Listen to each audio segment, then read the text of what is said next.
우리 하나님의 위로와 그리고 하나님의 은총이 여러분들 가운데 함께 하시기를 주님의 이름으로 축원합니다. 오늘 시편 90편은 모세의 기도, 그래서 여기 하나님의 사람 모세의 기도 이렇게 되어 있습니다. 그래서 모세의 기도라고 이 제목이 붙은 시편은 오늘 본문이 유일하거든요. 자, 오늘 본문을 통해서 우리가 느낄 수 있는 것은 인생의 허무함입니다. 아마 여러분들도 지금까지 이렇게 살아오시면서 인생이 참 허무하다, 그런 느낌을 강하게 받았던 적이 있을 겁니다. 그럼 오늘 시편에서 그 인생의 허무함을 어떻게 표현하고 있는지 한번 몇 곳 살펴볼까요? 우리 3절 먼저 한번 읽어보죠. 3절, 주께서 사람을 티끌로 돌아가게 하시고 말씀하시기를 너희 인생들은 돌아가라 하셨사오니. 아멘. 여기 보면 사람을 티끌로 돌아가게 했다. 원래 아담, 창세기에 보면 아담이라고 하는 사람을 만드시는데, 이 아담이라는 말 자체가 여러분 먼지라는 뜻입니다. 먼지. 그러니까 흙으로부터 와서 흙으로 돌아가는데, 오늘 여기에서도 티끌로 돌아가게 했다. 우리가 티끌로부터 와서 다시 티끌로 돌아가는 것이 인생인 거지요. 4절에 보면 주의 목전에서는 천년이 지나간 어제 같으며 밤의 한순간 같을 뿐임이다. 우리 하나님께서는 이 천년이 한순간 같은데 우리에게는 어떻습니까? 사실 우리에게는 주께서 천년을 한순간으로 여기실 때에 우리 인생은 천년이라고 하는 인생을 그 시간을 생각해 보면 어마어마하게 긴 시간입니다. 그럼 이 순간도 하나님께서는 순간으로 지나가는데, 우리 인생은 여기 연수가 70이요 강건하면 80이라고 했는데, 생각해 보면 너무나도 빨리, 너무나도 순식간에 허무하게 지나가는 것이 인생이다. 그러면서 그 5절에 보면 아침에 돋는 풀 같다 그랬습니다.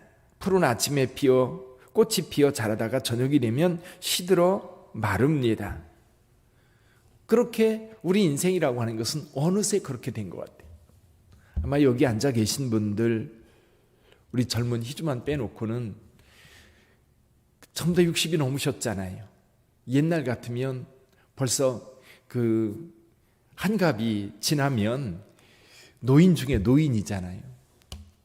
근데 이제 요즘에는 건강도 좋고 그리고 또 여러 가지 삶의 환경이 좋아져서 지금은 50인지 60인지 70인지 80인지 구분하기가 어려운 그런 데 살고 있습니다만은, 그럼에도 불구하고 지나간 시간들을 생각해 보면 언제 지나갔는지 모르겠어요.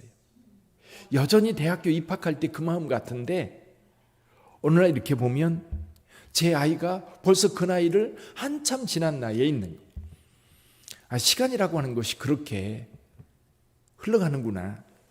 그래서 오늘 시편을 통해서 우리가 늘 보는 말씀이 그거지요. 10절에 보면 우리의 연수가 70이요 강건하면 80이라도 그 연수의 자랑은 수고와 슬픔뿐이요 신속히 가니 우리가 날아가나이다. 70, 80인데 사실 어느새 지나가 버렸는데, 그 인생도 기쁨이 충만한, 감사가 넘치는 그런 삶이 아니라 슬픔과 수고로 가득한 그런 인생이었다는 거지. 자, 이렇게 좀 허무합니다. 근데 여기 한 가지 더 있습니다. 그게 뭐냐면 죄입니다. 죄. 이 죄라고 하는 것, 이것 때문에 우리 하나님의 진노 가운데 살아가고 있는 것이 인간인 거지요. 7절에 보면 우리는 주의 노에 소멸되며 주의 분내심에 놀랍니다. 8절에 보면 주께서 우리 죄악을 주 앞에 놓으시며 우리의 은밀한 죄를 주의 얼굴빛 가운데 두셨사오니. 그러니까 우리의 죄가 하나님 앞에 감추어질 수 없는 거예요. 하나님 앞에 다 드러나니까 하나님의 진노 중에 우리 인생은 허망하게 사라져버리는 것이 우리의 모습이다. 자, 그렇다면 우리 인생이 그렇게 허무하게 지나가는 것으로 끝나는가? 정말 우리는 그저 하루아침에 자라서 꽃이 피어 저녁이 되면 시들어가는 그런 들풀과 같은 인생으로 끝나는 건가? 아니면 바람에 휘날리는 먼지처럼 그렇게 사라져버리는 것이 우리 인생인가? 그리고 우리에게 있는 죄 때문에 그 죄책감에 시달리다가 그냥 사라져버리는 것이 우리 인생인가? 그래서 오늘 이 시편 이 모세는 이렇게 기도합니다. 우선 우리 하나님 앞에 우리 날 계수할 지혜를 달라고 구합니다. 우리 같이 한번 볼까요? 12절 읽어봅니다. 12절 우리에게 우리 날 계수함을 가르치사 지혜로운 마음을 얻게 하소서. 아멘.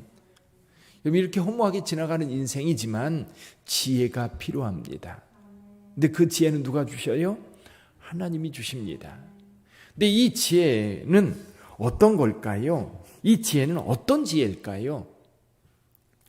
우선 우리에게 인생의 한계를 분명히 알게 해달라는 지혜예요. 인간의 이 한계라고 하는 건 능력의 한계도 있지만 시간의 한계도 있어요. 우리에게는 분명히 죽음이라고 하는 것이 앞에 있습니다. 그래서요, 지혜로운 자는 여러분 상갓집을 찾고요, 미련한 자는 잔치집을 찾는다고 합니다. 왜냐하면 상갓집에 가서 그 죽음에 대한 의미를 깨닫고 우리 인생을 다시 한번 돌아볼 수 있는 기회가 되기 때문에 그래요. 사랑하는 성도 여러분, 그래요, 저와 여러분들이 세상을 살아가면서 우리 인생의 한계를 알고 그리고 그 능력의 한계 가운데에서 겸손하게 하나님의 도움을 요청하며 산다면 우리 인생은 가치 있는 인생으로 바뀌게 될 줄 믿습니다. 그러나 세상에 미련하게 사는 사람은 어떤 사람들이냐면 이 땅에 사는 것이 영원히 사는 것처럼 그렇게 살아요. 욕심 부리고 뭔가 붙잡고 있어야 될 것 같고, 그러다 보면 어느새 인생은 허무하게 사라져버리고 내가 쥐려고 했던 그것이 내 인생의 힘이 될 거라고 생각했던 그런 것들이 다 사라져버리고 아무것도 남지 않는 것을 보면서 인생의 가치를 다시 한번 허무하다고 하는 것으로 고백할 수밖에 없는 상황이 되어버리지요. 그래서 우리는 첫째는 하나님 앞에 우리 날 계수함을 알게 해달라고 기도하는 기도가 필요합니다. 또 한 가지는 하나님의 은혜가 필요합니다. 여기 13절 한번 읽어보죠. 13절 시작. 여호와여 돌아오소서. 언제까지니까 주의 종들을 불쌍히 여기소서. 우리를 불쌍히 여기셔서 우리 가운데 오셔서 우리가 구하는 몇 가지가 있어요. 14절에 보면 주의 인자하심이 필요합니다. 그래서 주의 인자하심이 우리를 만족하게 하사 우리를 일생 동안 즐겁고 기쁘게 하소서. 15절에 보면 우리를 괴롭게 하신 날수대로와 우리가 화를 당한 연수대로 우리를 기쁘게 하소서. 우리 하나님께서 우리의 삶에 개입하셔서 이 죄악된 삶을 살아가는 이 허무한 인생에 하나님의 인자하심, 하나님의 자비하심, 하나님의 용서하심이 베풀어질 때 우리에게 기쁨이 찾아올 수 있다는 거예요. 여러분, 기쁨으로 사시기를 바랍니다. 하루하루 그 기쁨으로 살 수 있는 것은요, 저는 오늘 이 본문의 말씀을 통해서도 두 가지가 꼭 필요하다고 생각해요. 하나는 뭐냐면 기댈 곳이 있어야 되는 거예요. 기댈 곳, 의지할 곳이 있어야 되는 거예요. 왜냐하면 우리 인생은 연약하잖아요. 힘들잖아요. 어떤 사고를 당하거나 어려움을 당하면 갑자기 당황해요. 어떻게 해야 될지를 몰라요. 이때에 누군가를 붙잡을 수 있다면, 누군가의 도움을 받을 수 있다면 그는 편안합니다. 그래서 우리가 어렵고 힘들 때에 내 손을 내밀어 내 손 잡아주리가 있다고 확신하면 두려움이 사라져요. 약해도요, 즐겁게 살 수 있어요. 여러분, 애기들이 아무것도 할 수 없잖아요. 누구와 싸워서 이길 수 있습니까? 아니면 자기 삶을 이렇게 다독일 수도 없잖아요. 근데 우리 아이들만큼 행복하고 기쁜 사람들 없어요. 왜 그럴까요? 의지할 엄마 아빠가 있거든요. 나를 지켜줄 엄마 아빠가 있으니까 걱정 없어요. 두려움 없어요. 행복해요. 동일합니다. 우리도 우리 하나님 의지하면 기쁨이 있는 줄 믿습니다. 그리고요, 이런 의지하는데 또 한 가지는 우리에게 능력이 없어요. 뭔가 할 수 없어요. 그럴 때도 우리를 도우시는 그 하나님께서 나를 위해서 공급해 주시는 능력과 힘이 있기에 우리는 오늘 기쁨으로 살 수 있는 겁니다. 그리고 하나님의 영원하신 그 하나님을 의지하고 살아갈 때 여러분, 우리는 그 나라를 소망하며 살 수 있어요. 그냥 이 땅의 삶으로 끝난다면, 그렇게 산다면 우리 인생에서 가치를 찾을 사람 누가 있겠습니까? 함부로 살다가 뭐 어차피 다 지나가는 인생인데 욕심껏 살고 내 멋대로 살고 내 몸대로 살다가 죽으면 그만인데. 그러나 우리가 영원하신 하나님을 의지하여 살아갈 때 우리에게 영원한 소망이 주어지는 거예요. 사랑하는 성도 여러분, 영생의 소망을 가지고 사는 사람과 영생의 소망이 없는 사람은 삶 자체가요, 질적으로 달라요. 질적으로 달라요. 영혼을 사는 사람들은 영혼을 준비하며 살아갑니다. 지혜로운 사람들이 그래요. 예를 들면 대학 입학을 앞두고 있다면 지혜로운 학생들은 그걸 준비합니다. 취직을 준비하고요, 결혼을 준비하고요, 그리고 또 젊었을 때 열심히 세상을 살아가면서도 노년을 준비합니다.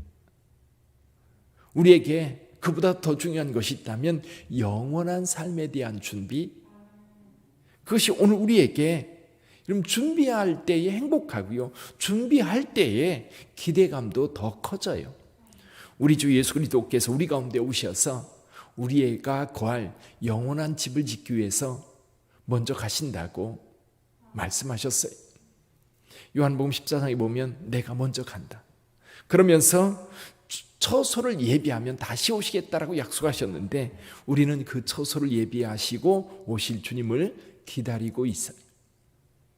영원한 삶, 그것에 대한 기대감을 가지고 오늘도 기쁨으로 사는 여러분 되시기를 주님의 이름으로 축원합니다. 하나님께서 계셔요. 그렇죠? 그 하나님과 오늘 동행하시고 또 우리 하나님께서 이끄시는 대로 은총을 따라 살아가는 복된 인생이 되시기를 주님의 이름으로 축원합니다. 기도하겠습니다.